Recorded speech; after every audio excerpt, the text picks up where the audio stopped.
dia a todas, todos. Vou falar de pé, porque está um friozinho aqui, né? Parece que eu estou lá no sul do país. Mas vamos, então, começar. Queria agradecer esse convite, participar desse momento, que é um momento tão importante de fechamento de um ciclo, né?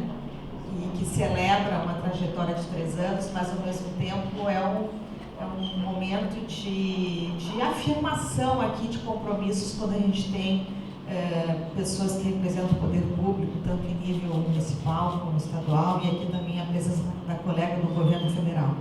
Então, ter as 3 esferas de poder, ter aqui os representantes da sociedade civil que financiaram a Fundação Vale, parabenizar pela iniciativa, toda a equipe do Aprendiz que fez esse trabalho, realizou, né, aconteceu na ponta, no meio, em cima da gestão, e agradecer poder estar aqui com vocês nesse momento. Vou me apresentar, porque está sendo filmado, então vou me auto-apresentar. Sou uma mulher branca, tenho 58 anos, tenho os cabelos grisalhos, estou usando óculos, vestido cor de telha e um chale verde. E sou, como foi falado, eu sou professora da FRJ e tenho acompanhado, tenho uma trajetória de acompanhamento dessa experiência do lugar da busca ativa, acho que desde 2013, 2014, desde 2007 eu venho trabalhando no fenômeno das formas de prevenção de violência no espaço escolar, pela UFRJ. Mas eu sou convidada a participar como consultora e sistematizadora, uma pessoa que está fora, não está dentro, mas que contribui com o caminho percorrido pelo projeto Aluno Presente, né? Que vai acontecer, que é uma experiência de referência em nível nacional, que vai acontecer no Rio de Janeiro, e que lá se tem a experiência de 3, quase 4 anos de buscar e localizar mais de 23 mil crianças na capital fluminense. E foi uma experiência impactante, né? Não só na vida das crianças e das famílias, mas também serviu como uma referência para a gente aprender, estudar, tirar as lições não só bem-sucedidas, mas as dificuldades. E dessa experiência fui convidada então para estar aqui nesse lugar da equipe de sistematização do Territórios em Rede de Serra. É um trabalho que é feito por uma equipe formada por 4 pessoas, eu, no lugar da consultoria, Natália Guindani, Bruna Buzumetti, Fernando Mendes e Luísa Loli. São pessoas profissionais do campo das ciências sociais, pesquisadores que não participaram, que eu acho que isso é importante trazer para vocês, que são olhares externos e que demonstram uma preocupação ética de não produzir um documento que é um relatório institucional, que é importante, o grupo, a equipe produziu seus relatórios com resultados, mas é uma equipe de fora que sistematiza um caminho percorrido por uma experiência, o que dá maior legitimidade, distanciamento e confere à experiência um reconhecimento não só acadêmico, né, mas político, conceitual, institucional. Então a nossa equipe está construindo esse processo. Em breve a gente vai ter a publicação desse documento, acho que no final de dezembro, né? Cadê a Júlia? Acho que no final de dezembro vocês todos terão acesso a essa publicação no formato digital e acho que também impresso. E poder fazer essa sistematização significa percorrer aí um caminho que o projeto foi apresentado aqui para vocês, mas um caminho com os principais atores, né, que estiveram ali construindo no dia a dia. Então é uma sistematização que ela é coletiva, fruto de informações que vêm dos relatórios, que vêm da base de dados, relatórios do sistema de informação, conduzidos pelo DAUS, que está aqui presente, relatórios que vêm da equipe de gestão, depoimentos das articuladoras, tudo isso serviu de material para a gente sistematizar.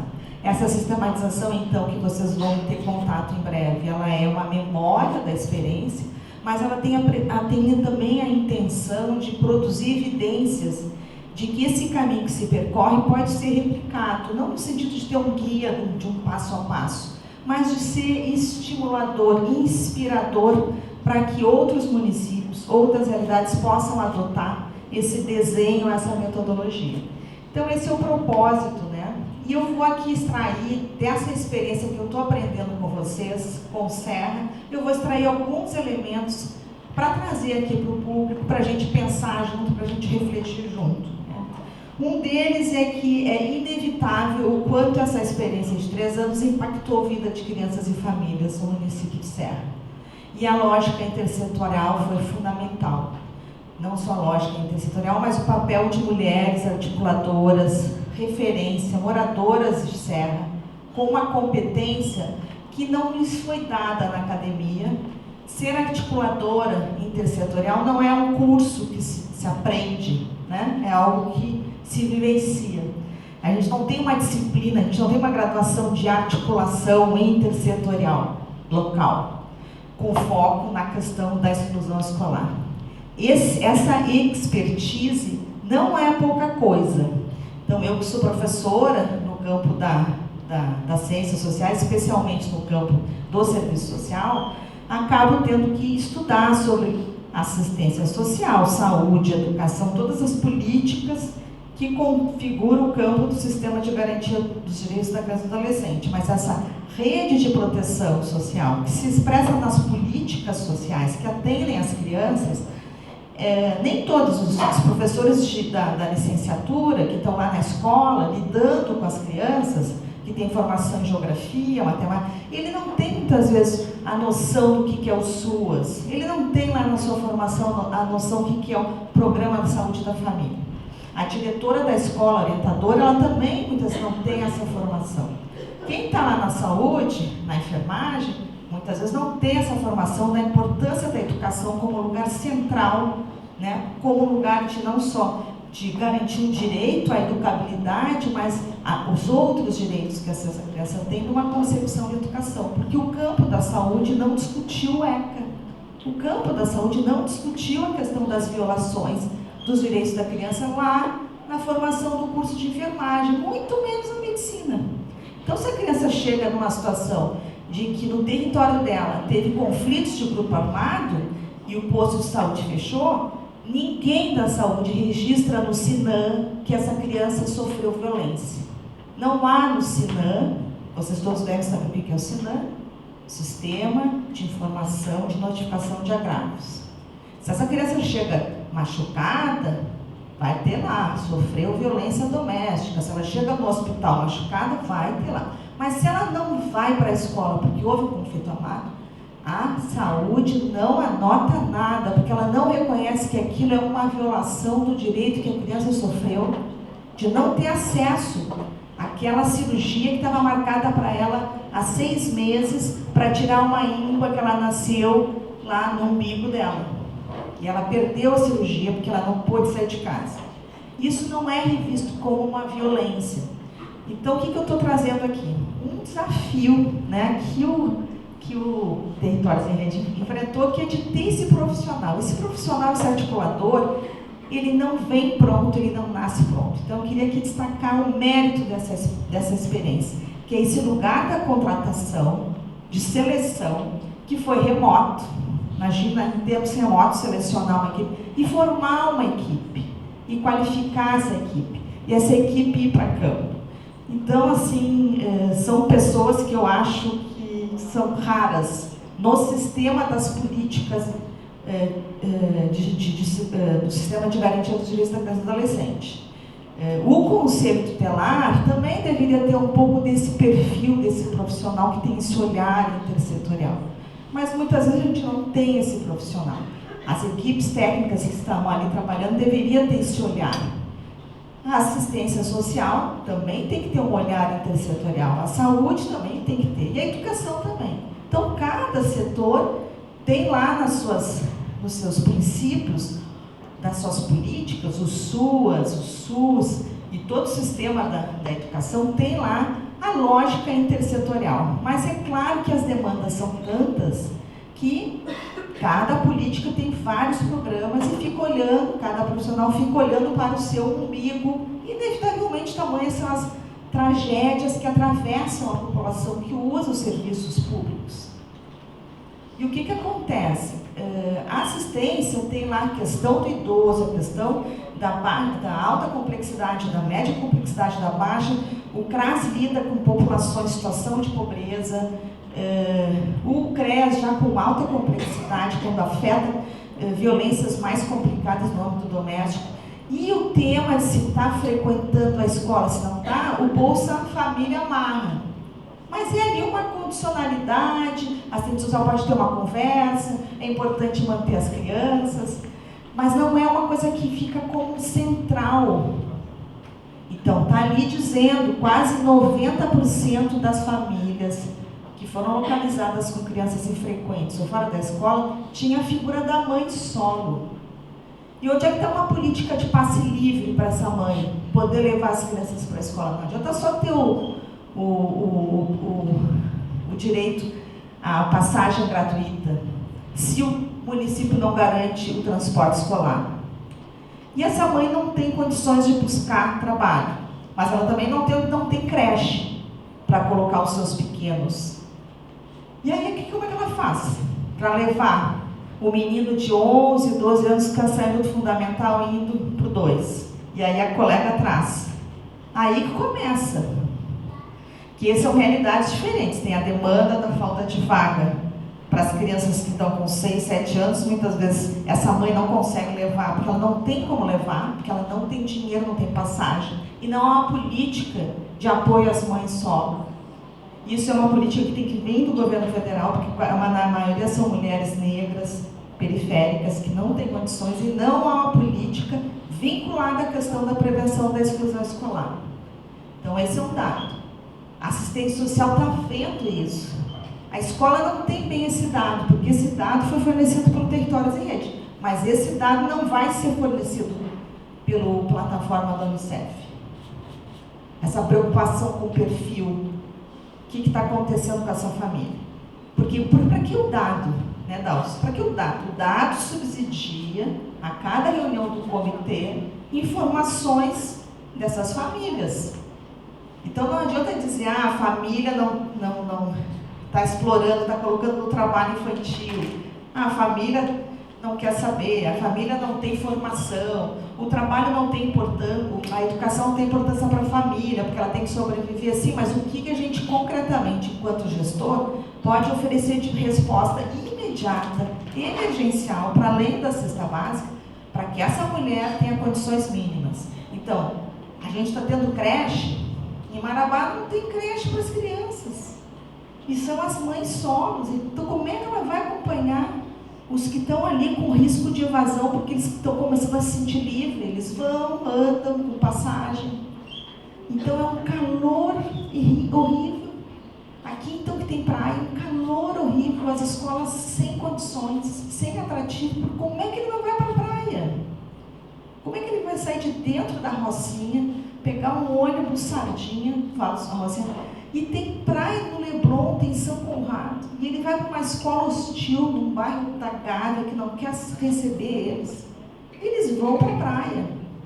Então, como é que a gente faz nesse trânsito, nesse transitar pela cidade? E aí tem a política de transporte, tem a política de cuidado dessa mãe, e envolve vários elementos. Mas para isso, para a gente chegar nesse dado, de o que está fazendo com que as crianças comecem a ficar infrequente, vão entrar na evasão para depois abandonar, a gente tem que olhar para os dados. E aí a importância dos dados. Então, falei da importância de uma qualificação para além do seu setor, que o Territórios e Redes nos traz o aprendizado. Não é um tema simples. A questão da exclusão escolar exige qualificação, exige estudo, exige preparo. E esse preparo não está dado em nenhuma graduação, em nenhuma profissão. É um perfil que a gente está cada vez mais tendo que qualificar. Então, tanto o governo estadual como o governo federal, estadual, estava aqui presente na mesa. O governo federal também tem que estar, né? Agora nós temos a colega que veio nos falar um pouco. Mas eu falo também dos institutos federais do ensino médio. E aí eles têm um desafio imenso, esses três níveis, porque tudo acontece no território. E esse território ele é gestado principalmente pelas políticas municipais. Então, mesmo que essa menina esteja numa situação de gravidez no ensino médio, na escola estadual ou na escola federal, ela vai ter que ser acompanhada, né, pelo posto de saúde.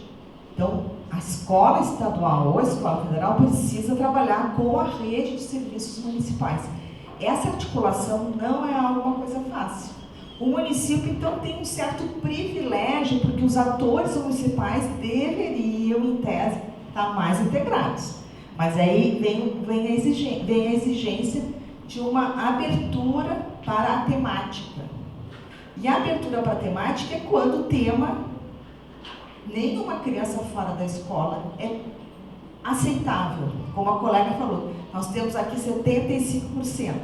Não é aceitável esse número no ensino médio, mas para chegar, a gente começar a decrescer, muita coisa a gente está fazendo ou não fazendo para que comece a se perder essas crianças, esses jovens. Então, eu queria trazer um pouco, assim, que esse ensinamento do Territórios em Redes vai nos trazer, é esse lugar da qualificação, que ela é contínua e permanente. O que exige uma decisão política, tanto do gestor local, das secretarias, mas também uma decisão da prefeitura. Então, a gente vem observando as experiências do território em vários municípios. Então, cada município tem os seus desenhos, tem os seus arranjos políticos. Por quê? Porque o projeto, ele é uma iniciativa da sociedade civil, mas ele provoca uma política pública. E a educação, o direito à educação, é uma política de Estado. Estou falando óbvio, né? Mas a gente vive políticas de governo. E a gente viveu, então, conjunturas políticas muito desafiadoras quando o território chega, se faz presente aqui em Marabá e tantos outros municípios.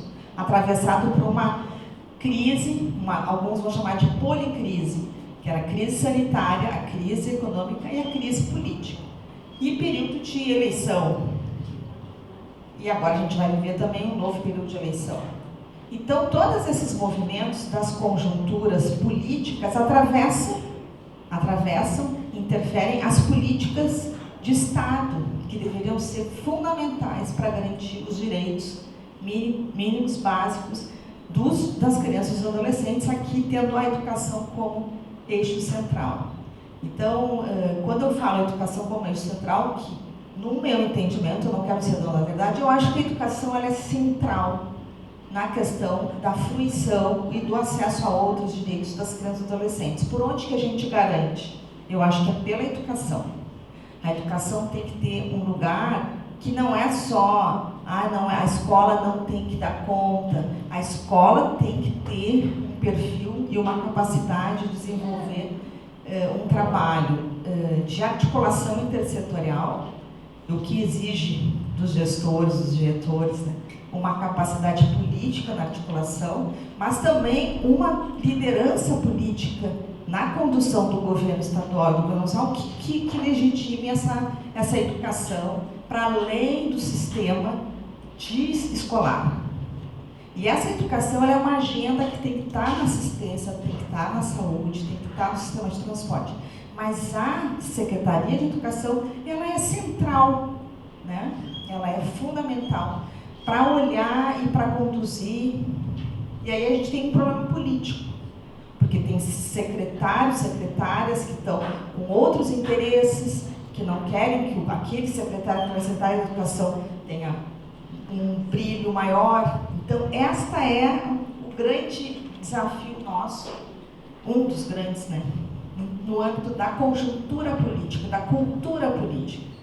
E quando a gente começa a ter uma formação de base como servidores públicos, de que a educação é inegociável e ela é agenda prioritária, está na Constituição, a criança e adolescente deveria ser prioritário. É vergonhoso essa pauta não estar como questão central. Então a gente não deveria estar aqui, né, nesse seminário, não deveria estar existindo, porque as crianças deveriam estar todas bem cuidadas, bem tratadas. tendo a escola como um lugar central para acessar outros direitos. A educação como um direito humano, mas a educação como um lugar privilegiado para exercer os outros direitos. Essa chave de compreensão, ela deveria ser, assim, a agenda central, estruturante do sistema de garantia dos direitos da criança e do adolescente.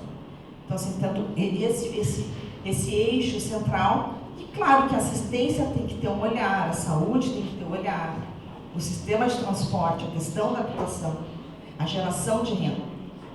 Trabalhar a questão da pobreza multidimensional, com foco nas crianças, a escola deveria ser central.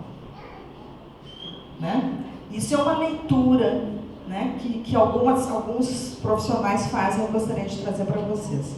E o impacto, então, na vida das crianças de famílias, nesse período dos 3 anos, quando a gente se debruça, ela trouxe aqui um relato, assim, ele é impressionante, como a Júlia falou, mas a gente traz números, e os números, nossa, 3.000 crianças, 3.000 famílias, então são mais de 12.000 pessoas, a gente colocou uma média de 4 por família, ou 15.000 pessoas, que interessante, que importante. Mas quando a gente se debruça para histórias de crianças, uma criança de 11 anos, que estava infrequente, fora da escola, e que estava grávida, com 11 anos, e que ela estava fora da escola e fora do sistema de saúde. É algo inaceitável isso ter acontecido em Serra, no século XXI, com o marco legal que nós temos. É inaceitável essa criança ter ficado e ter estado nessa situação. Ela não estava no norte do país, lá nos fundos da floresta amazônica, em situação de exploração, como acontece com as crianças de lá. Ela estava em Serra, na região sudeste, uma região metropolitana, rica, e ela viveu o que ela viveu. E a escola chamando ela com apelidos, a família não conseguiu levar, o sistema de saúde não capturou. Como é que essa criança não foi capturada pelo sistema de saúde? Como é que essa família não foi orientada que ela teria o direito ao aborto legal? Não se fala sobre isso. Deveria se falar. Tem gente que não concorda. É todo direito das pessoas não concordarem, mas legalmente a saúde deveria estar preparada, a escola tem que estar preparada, urgentemente. Não é uma adolescente grávida, uma criança grávida, ela é considerada como um estupro de vulnerável. Não importa se ela namorou com um amiguinho no quarto, no bairro. É um estupro de vulnerável. É algo emergencial. Isso estava ali como lugar comum. Isso não é para acontecer em hipótese alguma. É algo gravíssimo, emergencial. O território conseguiu localizar, essa criança passou a ser incluída, teve mínimo de rede de proteção. E é desses casos, são vários casos trágicos que as articuladoras localizaram.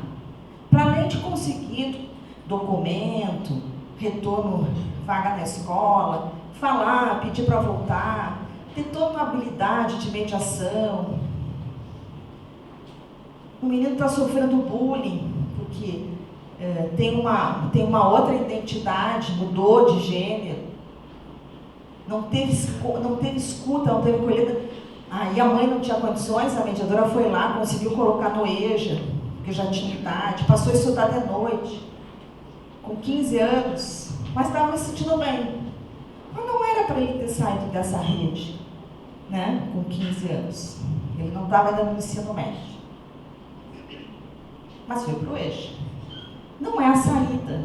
Então, esses casos devem vir para o comitê gestor e pensar, o comitê gestor tem que olhar o CIPIA.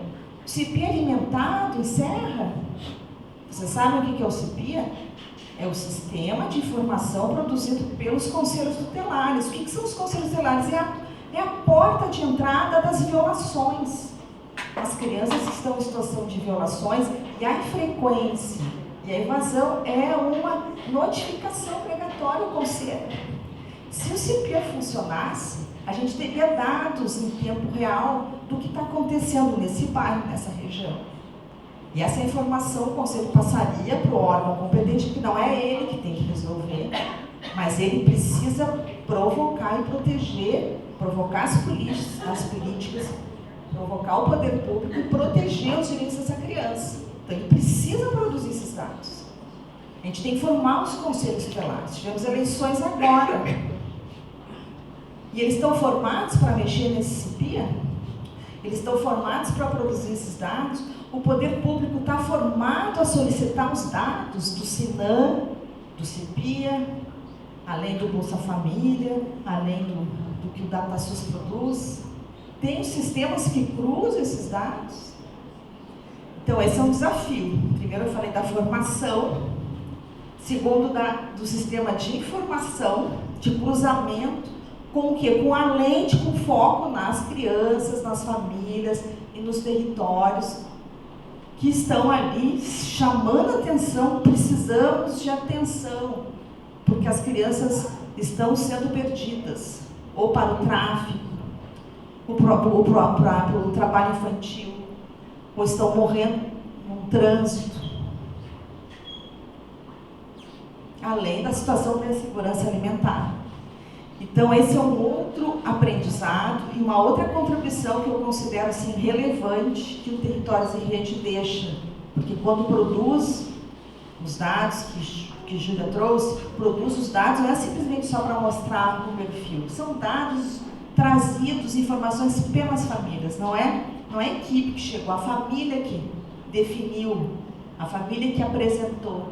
E esses dados é o máximo da participação popular junto a uma política, porque se consulta quais são os fatores, se organiza as informações e se devolve para o poder público. Essa experiência é muito interessante, assim, ela deveria ser não só referência, então parabenizo mais uma vez aqui Serra, o poder público por acolher, por receber, a Fundação Vale pela iniciativa, mas ela é fundamental de ser replicada, de ser divulgada,